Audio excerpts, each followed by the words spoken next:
Shalom. Ya, maafkan saya kalau suara saya sedikit parau, saudara. Ya, selamat datang di bulan Agustus. Kita masih ada di awal bulan Agustus tanggal 3 dan ini merupakan minggu pertama. Jadi sama-sama kita telah melewati 7 bulan di tahun 2025. Coba saya mau tanya, berapa banyak selama 7 bulan ini Tuhan menyertai kehidupan saudara dari Januari sampai bulan Juli kemarin, bisa angkat tangan? Coba bisa sama-sama lihat kiri kanan dan katakan Tuhan Yesus baik. Dia selalu baik dalam kehidupan kita, haleluya. Ya, di bulan yang ke-8 ini kita akan bersama-sama masuk dalam satu tema yang baru, yaitu berjalan di dalam kesalehan, ya, walking in God's lines. Kalau tema bulan lalu apa, saudara? Ada yang masih ingat? Pursuing holiness, mengejar kekudusan. Nah, hari ini kita belajar walking in God's lines, berjalan di dalam kesalehan bahasa Indonesianya. Ada juga yang menerjemahkan berjalan dalam kebajikan. Tapi setelah saya selidiki ternyata kebajikan dan kesalehan beda, saudara, artinya. Ya, emang ada lagunya, kebajikan, kemurahan. Nanti kita akan nyanyi ya lagu ini ya. Selalu mengikutiku, ku puji, ku sembah Tuhan, ya kan. Tapi kita fokus kepada guideline. Nanti saya akan jelaskan apa sih bedanya kebajikan dan kesalehan. Ya. Nah, walking in guidelines. 2 Petrus 1 ayat yang ketiga, versi terjemahan baru atau TB2, saudara ya.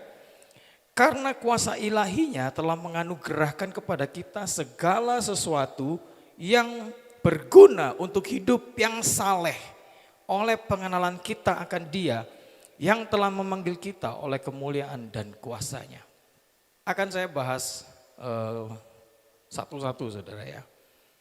Yang pertama, bagaimana kita harus hidup saleh. Nah, hidup saleh ini bukan cuma sekedar kita doing good, berbuat baik, enggak. Itu kebajikan. Bajik enggak ada ya, awal akar kata kebajikan itu bajik. Jadi kebajikan itu akar katanya adalah baik. Ya, makanya salah satu rasa dalam buah roh dikatakan adalah kebaikan. Amin. Ya, tidak semua kata-kata yang ada ke-an itu menjadi akar kata bajik. Apa bajik? Ya, jadi kebajikan itu adalah baik, kebaikan. Nah, sedikit saya akan cerita sedikit tentang perbedaan antara kebajikan dan kesalehan.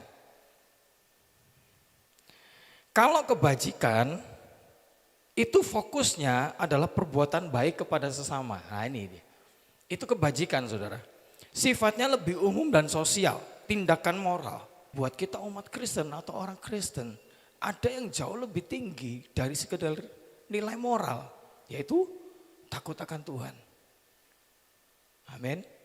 Kalau manusia pada umumnya memang kita didrive oleh yang namanya nilai moral, saudara. Kebajikan. Perbuatan baik kepada sesama. Nilainya adalah moral. Ya, yang dianggap benar oleh masyarakat dan agama.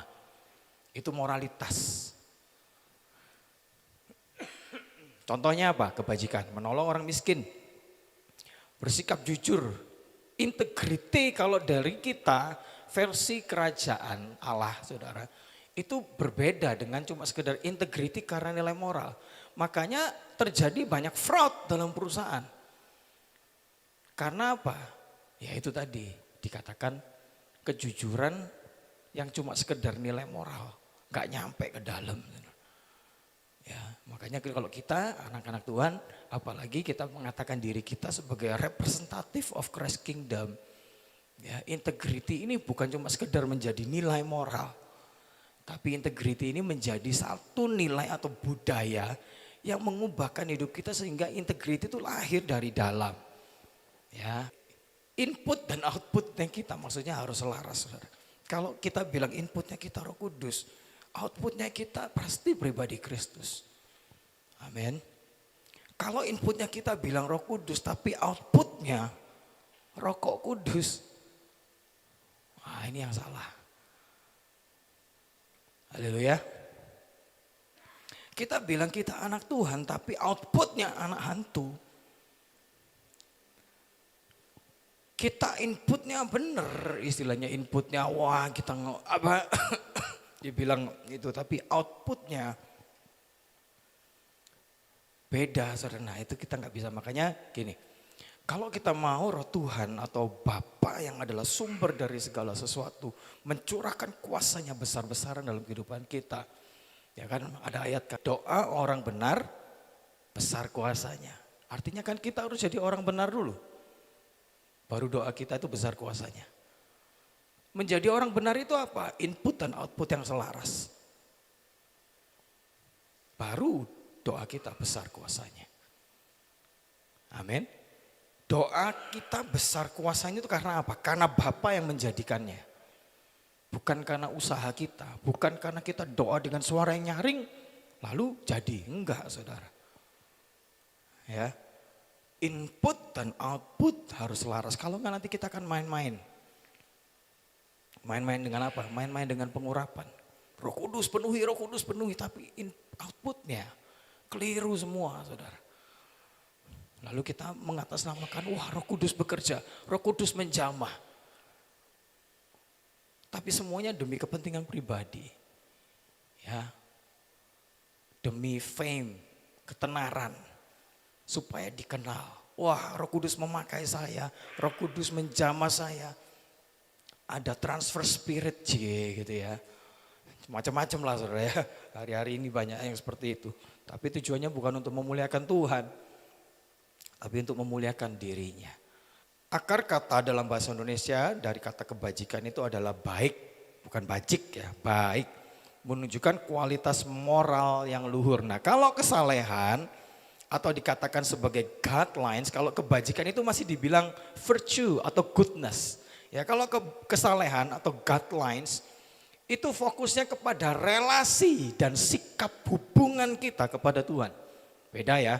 Kalau kebajikan perbuatan baik terhadap sesama.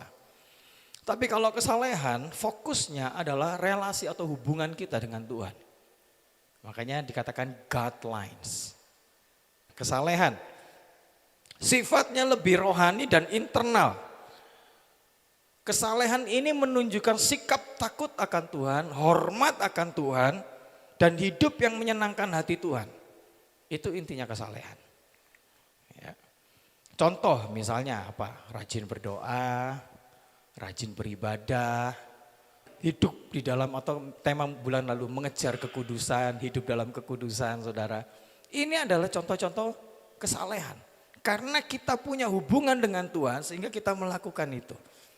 Ya, tanpa dipaksa yang pasti ya.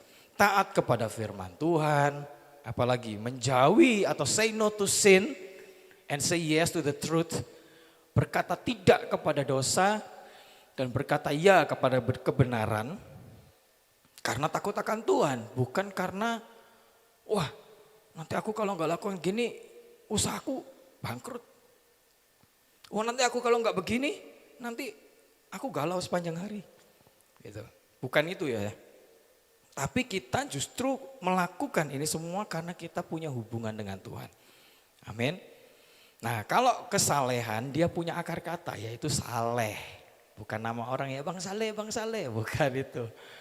Tapi saleh saudara ya.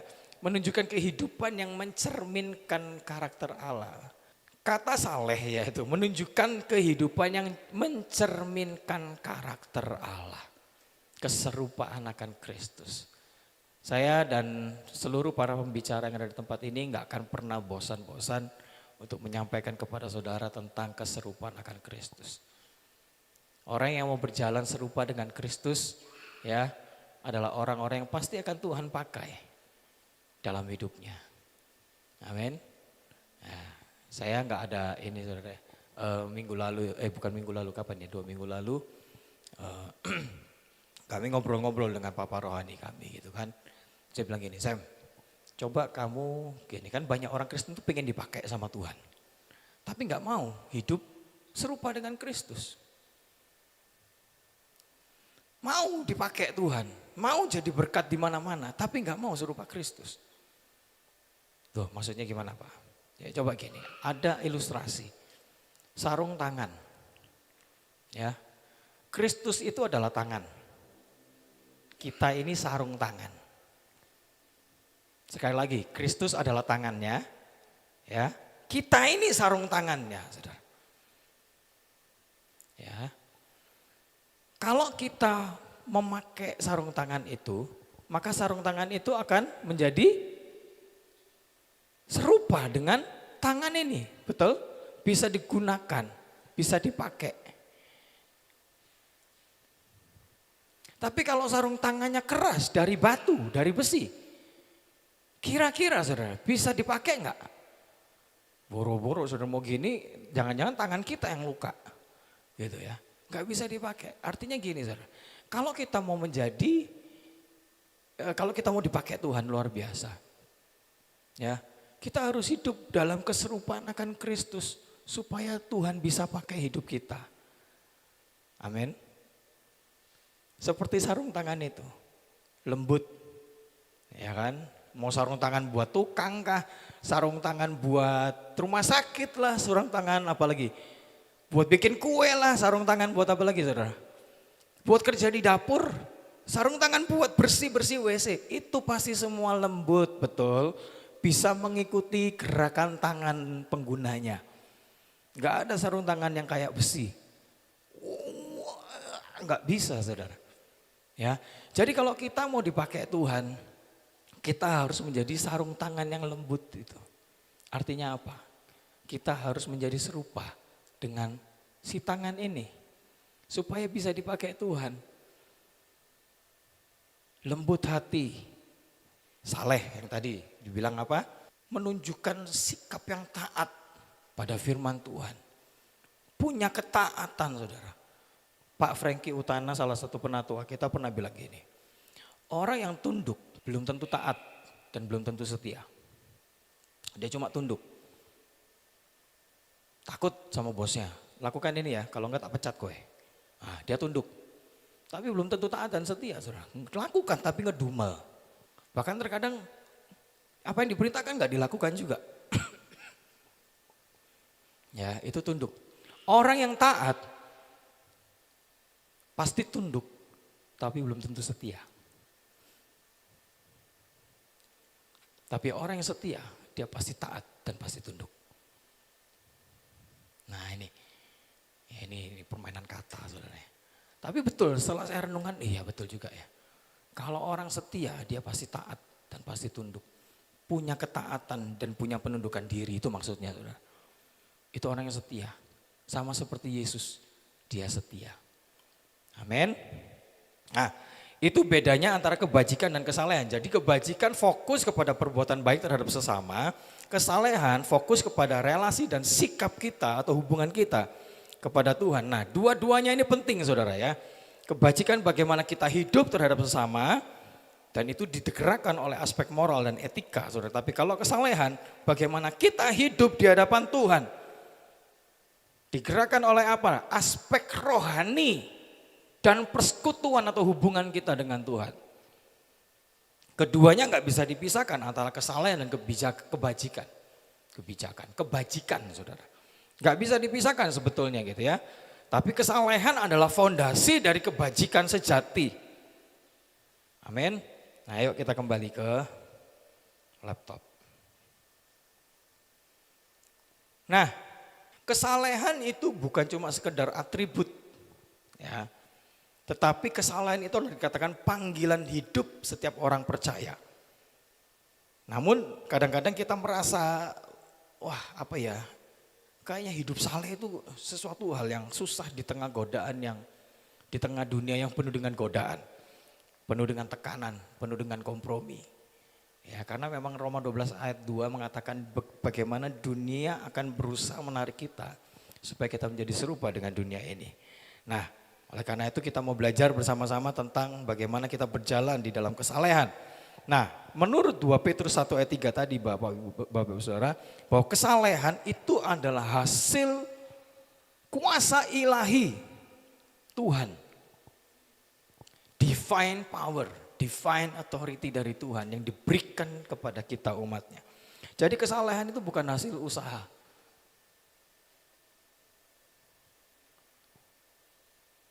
Kalau kebajikan, perbuatan manusia. Tapi kalau kesalehan, itu bukan usaha kita manusia. Tapi dikatakan adalah hasil kuasa ilahi yang bergerak di dalam kita. Karena kuasa ilahinya telah menganugerahkan, itu dikatakan. Jadi kesalehan bukan hasil jerih lelah kita sendiri, melainkan hasil dari kuasa Tuhan yang bekerja dalam hidup kita. Kuasa ilahi berbicara tentang otoritas dan kekuatan supranatural Tuhan yang bergerak, yang Tuhan berikan kepada kita sebagai orang-orang percaya. Ibaratnya kalau kita menyalakan lampu tanpa listrik, bisa enggak? Bisakah kita menyalakan lampu tanpa listrik? Enggak bisa. That's why we need the power of God, divine power, supaya ketika dinyalakan tik, lampu itu menyala. Waktu kita dipenuhi oleh kuasa Tuhan, ketika Tuhan, ayo nyala, menyala, saudara. Hidup kita dipakai Tuhan menjadi terang dan garam di tengah dunia ini. Amin. Begitupun hidup kita, ya. Kita perlu kuasa Tuhan. Tanpa kuasa Tuhan kita hanya berusaha dengan kekuatan daging kita. Tapi dengan kuasa Tuhan kita bisa berkata tidak pada dosa dan berkata iya kepada kebenaran. Lalu menurut 2 Petrus ayat 3, segala sesuatu ya itu Tuhan yang sediakan, saudara. Segala sesuatu yang berguna untuk kita hidup dalam kesalehan, itu Tuhan sediakan.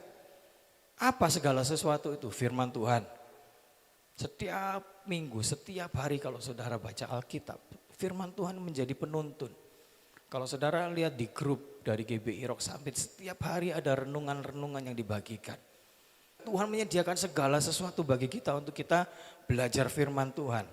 Ya, firman Tuhan itu dikatakan pelita, firman Tuhan menuntun. Lalu apa lagi? Roh Kudus. Tuhan menyediakan rohnya untuk menguatkan kita dan mengajarkan segala sesuatu. Apa yang tidak kita mengerti, Roh Kudus akan membantu supaya kita mengerti. Amin. Doa, pujian penyembahan, Tuhan sediakan bagi kita supaya apa? Kita punya persekutuan, punya hubungan dengan Tuhan. Amin. Apalagi komunitas satu dengan yang lain. Betapa pentingnya komunitas, saudara. Ya, untuk kita bisa saling melayani, saling membangun. Apalagi anugerah Tuhan yang memampukan kita. Anugerah Tuhan yang menopang kita. Anugerah Tuhan yang melindungi kita menjadi pagar. Amin. Jadi Tuhan menyediakan segala sesuatu untuk kita hidup dalam kesalehan. Makanya itu bukan usaha manusia dikatakan, ya.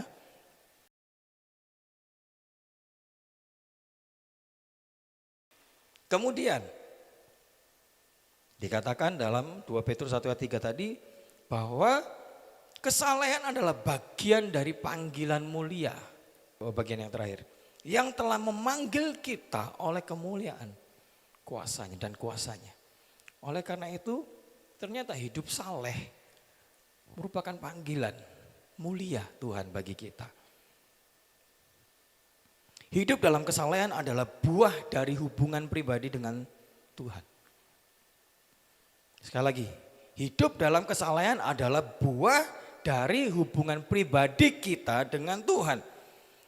Kita tidak hanya dipanggil untuk selamat, saudara. Setuju ya?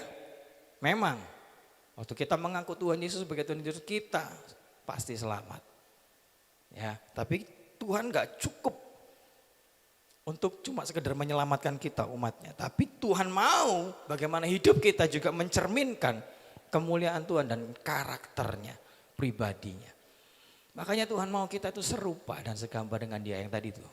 Sarung tangan. Tuhan mau pakai kita. Eranya sudah berbeda, saudara. Bukan lagi zaman perjanjian lama di mana Tuhan belah laut, Tuhan belah sungai. Ada tiang awan, tiang api yang kelihatan bagaimana bangsa Israel hidup di dalam hal yang supranatural. Hukumannya juga ngeri, saudara. Tanah terbuka menelan ribuan orang. Ya kan? Ditelan ikan besar. Bukan ikan paus ya. Yunus tidak ditelan oleh ikan paus. Bahasa Inggrisnya enggak begitu. Apalagi betapa mengerikannya api keluar dari langit menyambar. Itu zaman perjanjian lama, saudara.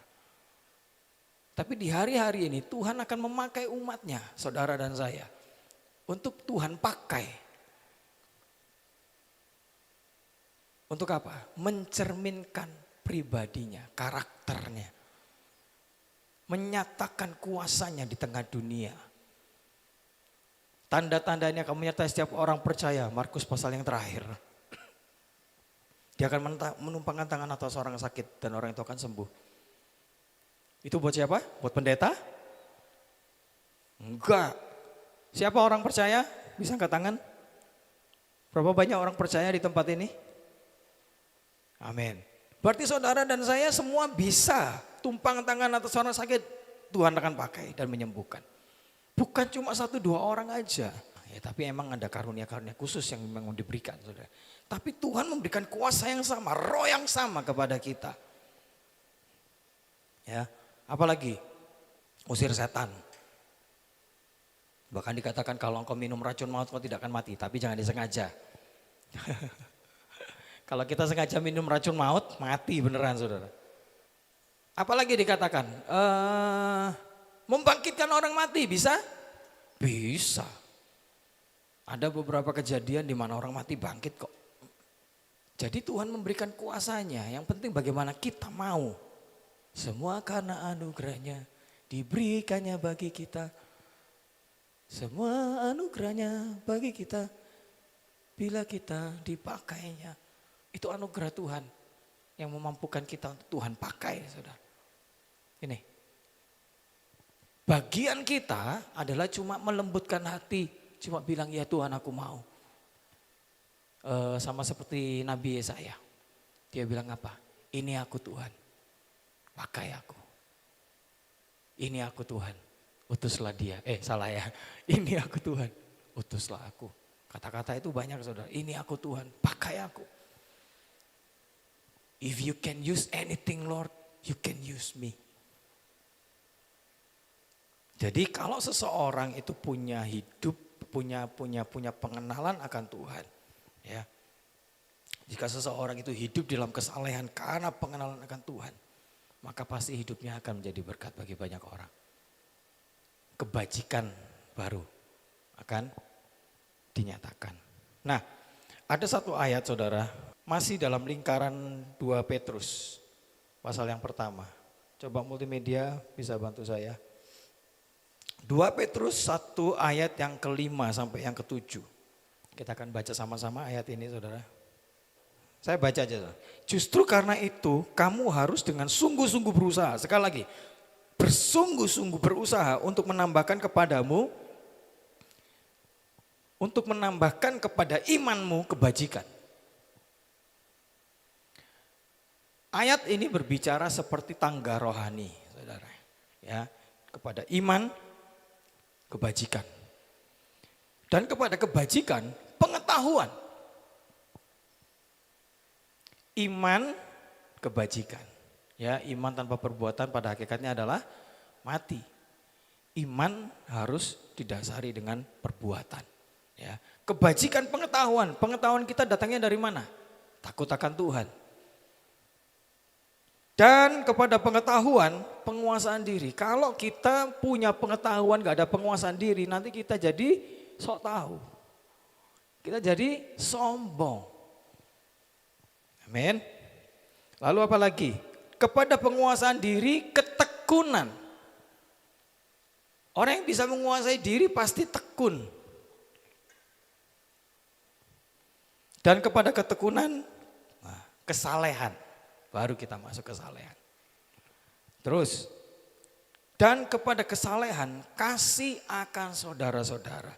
Setelah kita punya hubungan dengan Tuhan, pengenalan akan Tuhan, pasti kita akan mengasihi orang-orang di sekeliling kita, sesama kita, saudara-saudara kita terlebih dahulu. Baru kasih kepada saudara-saudara kita, kasih kepada semua orang. Makanya lingkarannya jelas. Kasih kepada saudara-saudara, maksudnya apa? Yerusalem kita. Yerusalem itu apa? Rumah kita dulu.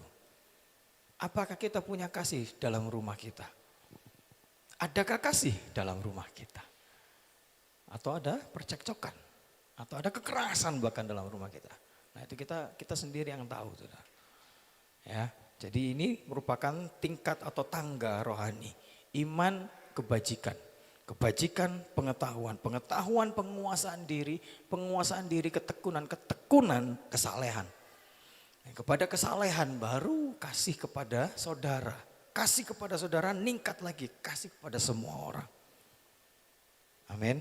Sebab apabila semuanya itu ada padamu dengan berlimpah-limpah, kamu akan dibuatnya menjadi giat dan berhasil di dalam apa? Dalam apa?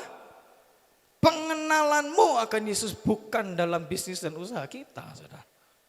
Itu nanti akan mengikuti, tapi akan dibuat giat dan berhasil di dalam pengenalan kita akan Yesus Kristus Tuhan kita. Ini dulu.